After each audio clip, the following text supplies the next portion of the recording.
Capitolul 9. Prin valea umbrei morții. Prea iubiților, nu vă mirați de încercarea de foc din mijlocul vostru, care a venit peste voi ca să vă încerce, ca de ceva ciudat, care a dat peste voi. Dimpotrivă, bucurați-vă întrucât aveți parte de patimile lui Hristos, ca să vă bucurați și să vă veseliți și la arătarea slavei Lui. Dacă suntem batjocoriți pentru numele Lui Hristos, ferice de voi, fiindcă Duhul Slavei, Duhul lui Dumnezeu, se odihnește peste voi. Întâia epistola lui Petru, capitolul 4, cu versetele de la 12 la 14. Domnul m-a mângâiat pe tot parcursul călătoriei mele cu duba spre Nanyang, spunându-mi: stai liniștit și să știi că eu sunt Dumnezeu. Psalmul 46, cu versetul 10. Când am ajuns cu duba miliției la porțile închisorii din Nanyang, mi-au dat jos cătușele de pe bara de oțel și m-au împins pe pământul înghețat. Un viscol ascuțit bătea din nord. Fața și părul îmi erau pline de sânge. Ochii mi erau vineți, iar fața umflată. Nu aveam încălțăminte, iar cătușele îmi tăiaseră adânc încheieturile. M-au dus într-o sală mare de interogatoriu, unde 10 de ofițeri de securitate așteptau să vadă ce fel de om eram. Când mi-au văzut pentru prima dată figura mică, fața umflată și plină de sânge și părul nepieptănat și zbârlit, au râs, bătându-și joc de mine. Ce? Tu ești omul ceresc? Ofițerul șef s-a uitat la mine cu dispreț în ochi. M-a întrebat: tu ești Iun? Tu ești acel Iun care a fugit de noi prin toată țara, provocând probleme? Astăzi ești în mâinile noastre. Să nu îndrăznești să mai evadezi. Te-am prins în sfârșit. Cel de-al doilea în rang, dintre ofițerii de securitate, s-a lăudat plin de aroganță. Avem o plasă care acoperă cerul întreg și care nu are găuri. Nu vei putea niciodată să scapi de brațul lung al legii. Iun, azi ai pierdut lupta. Conducătorii tăi se află deja în mâinile noastre. Chiar și colegul tău criminal pe nume Xu Yongze a fost prins. Biserica ta este complet distrusă. A eșuat. Ești dușmanul țării noastre și al partidului. Când am auzit aceste cuvinte, m-am mâniat foarte tare. Duhul Sfânt înșoptea: Evanghelia se răspândește și se va răspândi în toată lumea prin încercările prin care treceți. Adevărul va pătrunde în inima fiecăruia. Adevărul va rămâne adevăr pentru totdeauna. Nimeni și nimic nu poate schimba acest lucru. El va câștiga întotdeauna. Ofițerii se uitau la mine cu dispreț. Unul dintre ei, purtând un zâmbet ciudat, s-a aplecat în față și a șoptit: Iun, nu ai suferit destul? Vrei să te mai distrăm? Mi-am aplecat capul și nu am spus nimic. El a continuat: trebuie să fii conștient de gravitatea delictelor tale. Politica guvernului nostru este să ne purtăm bine cu tine, dacă îți mărturisești deschis și cu sinceritate faptele. Dar dacă minți și nu cooperezi cu noi, ne vom purta aspru cu tine. Mi-am simțit inima foarte puternică. Eram hotărât să mă supun lui Dumnezeu, nu unui om. Am meditat la versetul: Domnul este lumina și mântuirea mea. De cine să mă tem? Domnul este sprijinitorul vieții mele. De cine să-mi fie frică? Psalmul 27, cu versetul 1. Ofițerul șef vorbi din nou: chiar dacă ai comis atât de multe delicte împotriva națiunii noastre, noi vom avea milă de tine și îți vom oferi o cale de scăpare. Dacă ne raportezi cu sinceritate și în detaliu despre munca ta, despre conlucrătorii tăi și activitățile mișcării tale desfășurate de-a lungul anilor, îți garantez că vei putea merge acasă ca să-ți petreci sărbătoarea anului nou împreună cu mama și cu soția ta. Credea că sunt un țăran needucat, așa că a încercat să mă păcălească cu cuvinte pompoase și cu politica guvernului. Aceasta se întâmpla cu doar 7 zile înainte de sărbătoarea anului nou chinezesc. Când mi-a vorbit ofițerul șef, aș fi vrut să-i răspund cu aceste cuvinte: îmi garantați eliberarea dacă îmi mărturisesc toate crimele? Eu vă garantez că veți muri și veți merge în iad dacă nu vă pocăiți de păcatele voastre și nu veți crede în Isus Hristos. Totuși, mi-am potolit acele cuvinte și am spus următoarele: în ultimile zile am fost torturat, bătut și aproape că am murit de foame. Câteodată nici nu puteam respira din cauza durerii pe care o simțeam. Nu am mai mâncat cum trebuie de foarte mult timp. Și acum vreți să vă spun tot ce am făcut în ultimii ani? Cum pot să fac asta în starea în care mă aflu? Vă rog să-mi dați timp de gândire, de odihnă și de recuperare. Când am terminat de reflectat asupra trecutului meu, vă voi anunța. Ofițerii au fost foarte impresionați de logica mea. Au considerat că cererea mea era rezonabilă, așa că mi-au dat voie să mă întorc în celulă ca să meditez asupra activităților mele. M-au întrebat: când vei fi gata? Le-am răspuns: vă voi anunța de îndată ce voi fi gata. Am fost dus în celula de închisoare cu numărul 2, trecând prin 4 porți de fier. În jurul închisorii era un zid înalt de cărămidă roșie, care avea la vârf sârmă electrică. În toate cele 4 colțuri ale închisorii se aflau gardieni înarmați care păzeau deținuții cu strășnicie. Când m-am instalat în noua mea casă, Duhul Sfânt mi-a amintit aceste versete: nu vă temeți de cei ce ucid trupul, dar care nu pot ucide sufletul, ci temeți-vă mai degrabă de cel ce poate să piardă și sufletul și trupul în ghenă. Epistola către Matei, capitolul 10, cu 28. De altfel, toți cei ce voiesc să trăiască cu evlavie în Hristos Iisus vor fi prigoniți. A doua epistolă către Timotei, capitolul 3, cu versetul 12. Frații mei, să priviți ca o mare bucurie când treceți prin felurite încercări, ca unii care știți că încercarea credinței voastre lucrează răbdare. Iacov, capitolul 1, cu versetele 2 și 3. Domnul mi-a vorbit din nou: stai liniștit și să știi că eu sunt Dumnezeu.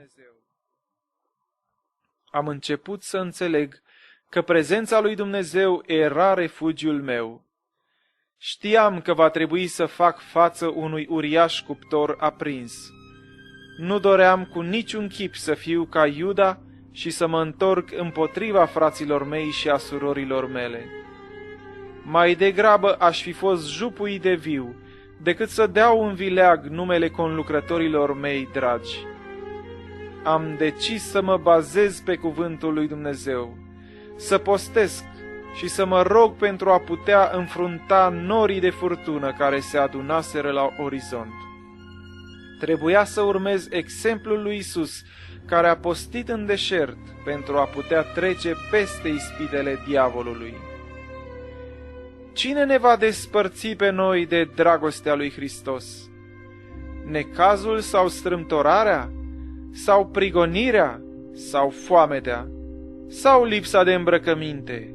Sau primejdia? Sau sabia? Epistola către Romani, capitolul 8 cu versetul 35.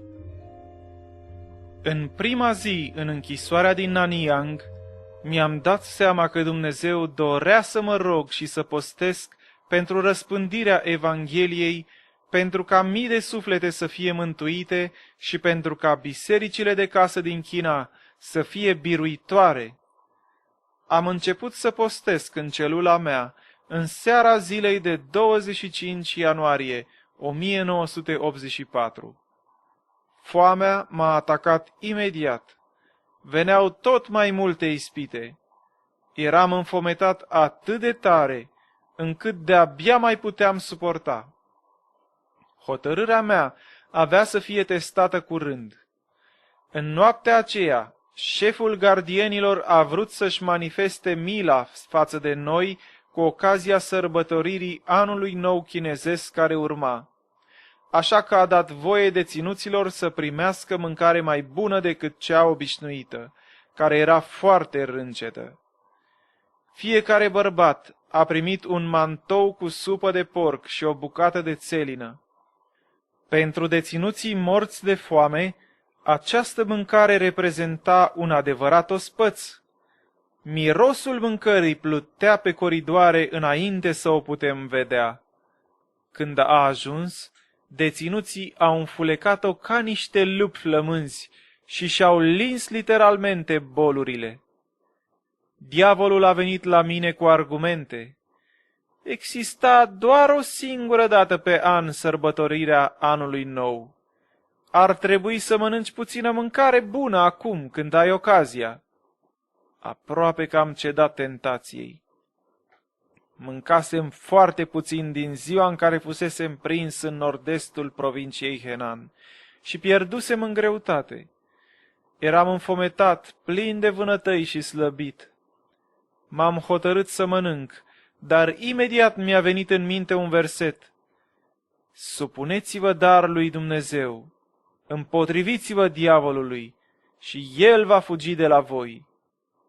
Iacov, capitolul 4, cu versetul 7. Am rugat, Duh al foamei, pleacă de la mine în numele lui Iisus Hristos. Am dat supa, chifla și țelina înapoi gardianului și i-am spus, te rog, împarte porția mea tuturor bărbaților din această celulă. Durerile foamei m-au părăsit imediat. Mâncarea era zeul criminalilor din acea închisoare. Pentru că am renunțat la porția mea și le-am dat-o lor, aceștia au început să gândească bine despre mine și să se poarte frumos cu mine. După ce și-au terminat mâncarea, colegii mei de celulă au dorit să știe de ce am fost arestat. M-au întrebat, de ce se află o persoană de treabă ca tine într-un astfel de loc? Le-am spus că mă aflam acolo pentru că sunt un vas ales de Domnul. M-au întrebat dacă le pot cânta un cântec. Am început să cânt.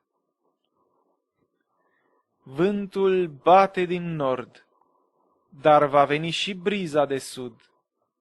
În toate voia Domnului se face. Vântul din nord e foarte rece, dar nu va dura mult, și briza caldă din sud va ajunge. Fii răbdător și așteaptă. Fii răbdător și așteaptă, Domnul va face totul frumos la vremea Lui. Când va veni vremea, har din abundență se va revărsa peste tine. Voi, cei care sunteți împovărați de necazuri, nu mai oftați. Domnul va lucra pentru voi. Dacă Tatăl Ceresc nu dă voie, cine vă poate face rău? Colegilor mei de celulă le-a plăcut acest cântec. Unii au înțeles cuvintele, alții nu. Toți credeau în destin, că nu putem schimba ceea ce ni se întâmplă pe parcursul vieții. Le-am spus că Dumnezeu controlează toate lucrurile, nu destinul, și că El stabilește cursul vieții noastre, împreună cu hotărârile luate de noi, indiferent dacă ne supunem sau nu cuvântului Său. Am folosit această oportunitate ca să le spun ceea ce scrie Biblia. Și după cum oamenilor le este rânduit să moară o singură dată, iar după aceea vine judecata, tot așa, Hristos, după ce s-a adus jertfă o singură dată, ca să poarte păcatele multora, se va arăta a doua oară, nu în vederea păcatului, ca să aducă mântuirea celor ce l-așteaptă. Evrei, capitolul 9, cu versetele 27 și 28. I-am îndemnat pe deținuți să se pocăiască și să-L accepte pe Iisus ca mântuitor. După ce am vorbit timp de o jumătate de oră, am simțit o puternică durere de cap și de piept din cauza bătăilor pe care le-am primit. Chiar și când le împărtășeam din cuvânt, îmi simțeam capul pulsând puternic, iar pieptul mă durea îngrozitor. Știam că Domnul dorea să mă odihnesc, așa că le-am spus colegilor mei de celulă: sunt gata să vă mai împărtășesc despre Isus, dar acum nu mai pot vorbi pentru că mă dor rău capul și pieptul. Dumnezeul meu mi-a zis că trebuie să mă odihnesc și să mă liniștesc. Așa că de azi înainte nu voi mai mânca sau bea. Vă voi da vouă porția mea. Vă rog să nu raportați acest lucru gardienilor, pentru că nu mă vor mai lăsa să vă dau mâncarea mea. Toți s-au bucurat de oferta mea, pentru că oamenii erau tratați cu foarte mare cruzime în închisoare, iar mâncarea era oribilă. Pântecele le era Dumnezeu, iar mâncarea stăpân. Pe data de 29 ianuarie 1984 am fost supus interogatoriului nou. Judecătorul șef mi-a spus: ai avut deja câteva zile la dispoziție ca să te gândești. Vrem să vorbești acum. Dacă ești sincer, te vom lăsa să pleci acasă pentru a fi din nou cu familia ta. I-am răspuns: am fost implicat în atâtea activități, încât nu am putut să mă gândesc la toate în aceste câteva zile. Nu vreau să vă stric sărbătorile provocându-vă supărare, așa că vă rog să mai dați un timp de gândire. Cei doi judecători principali s-au uitat unul la celălalt și mi-au zis: Yun, ești o persoană rațională. Te lăsăm să te întorci în celula ta, dar după sărbătoarea anului nou va trebui să faci o mărturisire clară. După ce m-am întors în celula mea, Domnul mi-a spus: acum te vei odihni. Nu-ți fie frică. Supune-te mie. Nu te uita la condițiile în care te afli. Nu te uita la tine. Nu te uita la cei din jurul tău. Roagă-te mai mult și îmi vei vedea slava. Am meditat zi și noapte la cuvântul lui Dumnezeu, la tot ceea ce e sfânt și edificator. M-am gândit la mari bărbați și la marile femei ale Bibliei care au suferit pentru credința lor. M-am gândit la modul în care Isus s-a supus de bunăvoie planului lui Dumnezeu și a îndurat furia oamenilor păcătoși. M-am gândit la Iosif și la experiențele sale din Egipt, la Daniel din groapa cu lei și la Ștefan, care a fost ucis cu pietre. Am meditat mult la ceea ce a scris Pavel când se afla în închisoare, la închiderea lui Petru și la evadarea lui miraculoasă din Faptele Apostolilor, capitolul 12.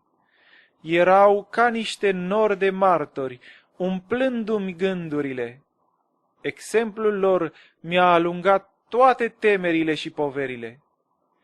În zilele acelea Eram exact ca un copilaș în brațele mamei lui, sugând în pace la sânul ei. Dumnezeu mi-a curățit inima. Nu simțeam ură și nu purtam pică celor care s-au purtat atât de crud cu mine. Am trăit în părtășie strânsă cu Domnul. Am realizat că tot ceea ce mi se întâmplase era rezultatul voiei lui Dumnezeu. Astfel că am putut să iubesc cu toată sinceritatea sufletele acelor oameni răi care m-au atacat și care au încercat să mă distrugă. Am fost cuprins de pace și blândețe. Duhul mi-a fost umplut de bucurie și mulțumire în timp ce îl măream pe Dumnezeu. I-am spus Domnului că nu voi mai scoate niciun cuvânt până ce îmi voi vedea din nou familia.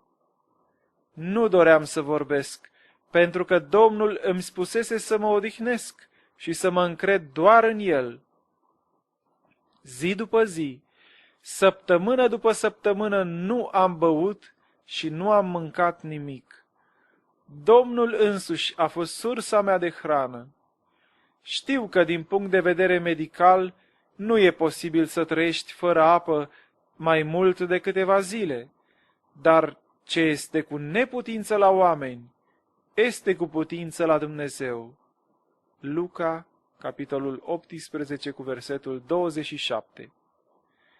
Nu am încetat să mă gândesc la faptul că postul acela era de fapt un miracol.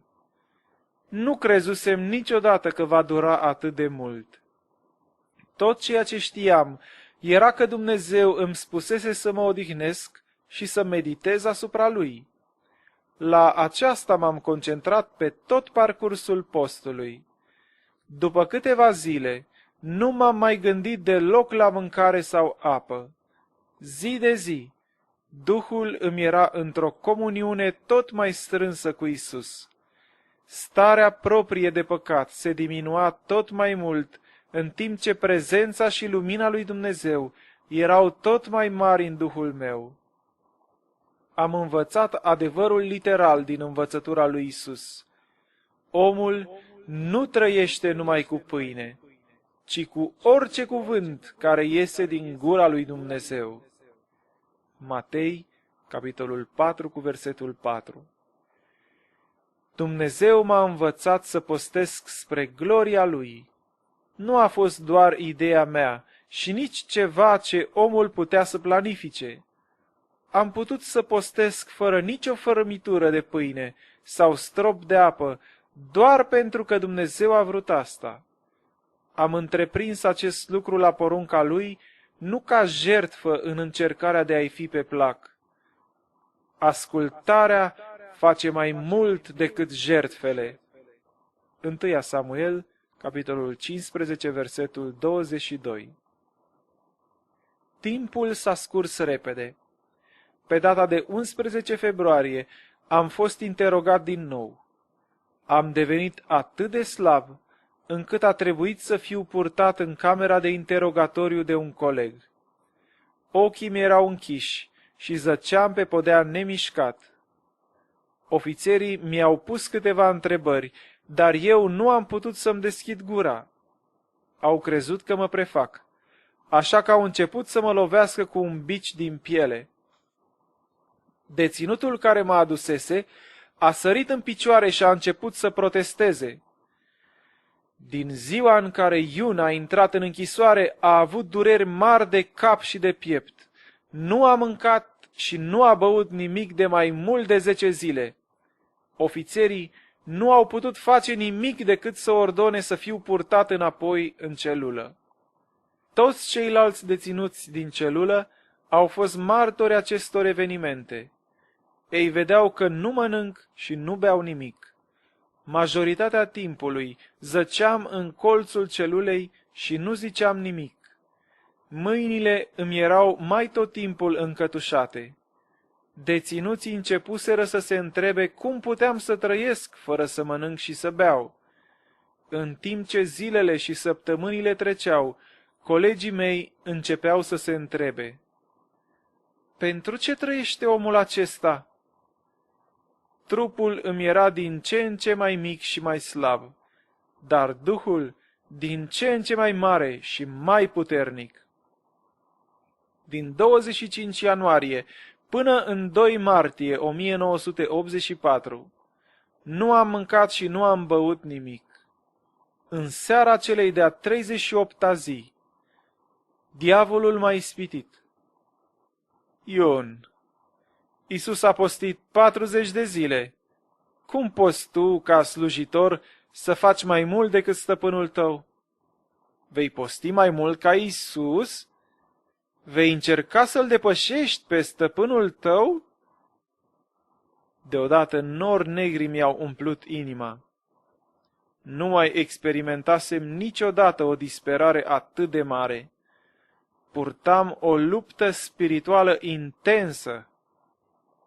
Simțeam ca și cum mii de demoni mă înconjurau și mă atacau cu toată puterea lor. M-am simțit descurajat și fără speranță. Trupul și mintea mi erau atât de slăbite, încât m-am gândit chiar și la sinucidere. Nu mai vorbisem de foarte multă vreme, așa încât, atunci când am vrut să strig către Domnul, am descoperit că vocea mi-a devenit o șoaptă slabă. Am întrebat: Dumnezeule, ce să fac? În momentul acela, Domnul nu mi-a zis nimic, dar știam că mă privește. Am întrebat: Doamne Iisuse, de ce îngădui să fiu lovit în halul acesta? Te rog, primește Duhul meu. După o noapte întreagă de zbucium, am venit din nou înaintea Domnului și El mi-a zis: Știu faptele tale. Iată, ți-am pus înainte o ușă deschisă, pe care nimeni nu o poate închide, căci ai puțină putere și ai păzit cuvântul meu și n-ai tăgăduit numele meu. Apocalipsa, capitolul 3, cu versetul 8. Când am auzit aceste cuvinte, inima mi s-a umplut de bucurie. Mă simțeam ca un băiețel al cărui tată l-a apărat de niște câini vagabonzi. Da, Doamne, Tu-mi cunoști faptele, am strigat. Vocea lui Dumnezeu a avut un impact puternic asupra mea, precum tunetul din ceruri. Am început să plâng. În acel moment am avut o viziune. Am văzut cum se deschideau una după alta o serie de porți din fier. O mulțime de bărbați și femei din diverse naționalități, îmbrăcați în haine frumoase, se închinau împreună înaintea Domnului. Inima mi s-a umplut de lumină și tărie. Dumnezeu mi-a dăruit un duh plin de veselie. În viziune îi cântam lui Dumnezeu cu glas tare: Voi lăuda pe Domnul cât voi trăi, voi lăuda pe Dumnezeul meu cât voi fi. Psalmul 146 cu versetul 2. Viziunea a continuat și secvențe din copilărie mi-au trecut prin fața ochilor. Era ca și cum o perdea mare s-a ridicat și am putut vedea clar că Dumnezeu m-a chemat la El de când m-am născut. În viziune am exclamat: Doamne, nu am cum să ies și să predic Evanghelia, chiar dacă ai deschide porțile acestei închisori în acest moment. Eu sunt atât de slab, încât nu m-aș putea târî afară pe ușă. Dar Dumnezeu și-a revelat voia Lui prin 2 versete, cărora nu le-am acordat prea multă atenție până atunci. Căci lui Dumnezeu nu-i pare rău de darurile și de chemarea făcută. Romani 11 cu 29. Și adevărat, adevărat vă spun, că cine crede în mine, va face și el lucrările pe care le fac eu. Ba încă va face altele și mai mari decât acestea, pentru că eu mă duc la Tatăl. Ioan, capitolul 14, cu versetul 12. Domnul mi-a îndepărtat durerea din inimă și întunericul din suflet. Un duh de bucurie mi-a umplut inima ca apa vie. Am simțit că am trecut prin valea umbrei morții. Domnul mă sprijinise. Am continuat să postesc. Diavolul a continuat să-mi aducă multe gânduri rele în minte. El m-a întrebat: cine va avea grijă de familia ta când vei muri? Unde e Dumnezeul tău? Te-a părăsit și te-a lăsat să mori? Am meditat la cuvântul lui Dumnezeu pentru a răspunde acestor atacuri, exact cum făcuse Mica, în capitolul 7, versetele 8 la 9. Nu te bucura de mine, vrăjmașă, căci chiar dacă am căzut, mă voi scula iarăși. Chiar dacă stau în întuneric, totuși Domnul este lumina mea. Voi suferi mânia Domnului, căci am păcătuit împotriva Lui. Până ce El îmi va apăra pricina și îmi va face dreptate, El mă va scoate la lumină și voi privi dreptatea Lui.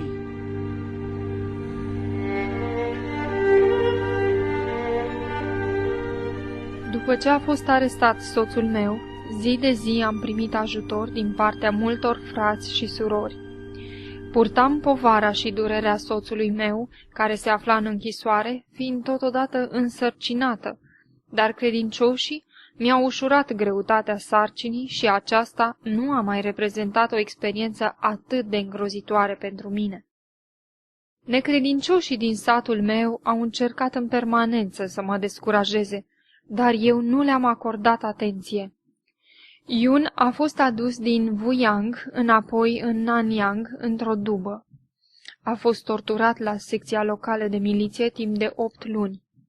Toate informațiile primite indicau că sentința lui va fi una dintre acestea două: execuția sau închisoarea pe viață. Chiar și fratele lui Yun spunea că delictele lui erau atât de grave încât va fi executat. Credincioșii din afara închisorii au auzit că Yun suferea groaznic și că a luat hotărârea de a se încrede necondiționat în Domnul. Unii oameni care au obținut permisiunea să-și viziteze rudele au răspândit zvonul unui om supranatural din închisoare care trăia fără să mănânce. Mulți oameni din oraș povesteau despre acest eveniment ciudat. Mii de creștini ai bisericilor de casă au continuat să se roage și să postească zi și noapte pentru soțul meu. Între timp, bisericile au crescut în continuu. Multe semne și minuni aveau loc regulat, ceea ce a determinat pe mii de oameni să se alăture trupului lui Hristos. Diavolul a încercat să mă ispitească prin rudele mele. Soția fratelui meu mai mare a venit la mine acasă și m-a sfătuit să divorțez de Yun și să-mi caut alt bărbat, cât sunt încă tânără. Chiar și alții au exercitat presiunea asupra mea pentru a divorța de Yun, în special în perioada în care se credea că va fi condamnat la moarte. Am refuzat să-i ascult.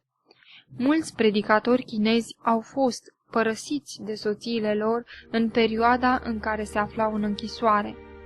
Unul dintre frați, Li, a fost condamnat la mulți ani de închisoare. În momentul în care a fost citită sentința în sala de tribunal, soția lui s-a ridicat în picioare și a strigat: "Divorțez de acest om!" Eu nu doream să fac așa ceva.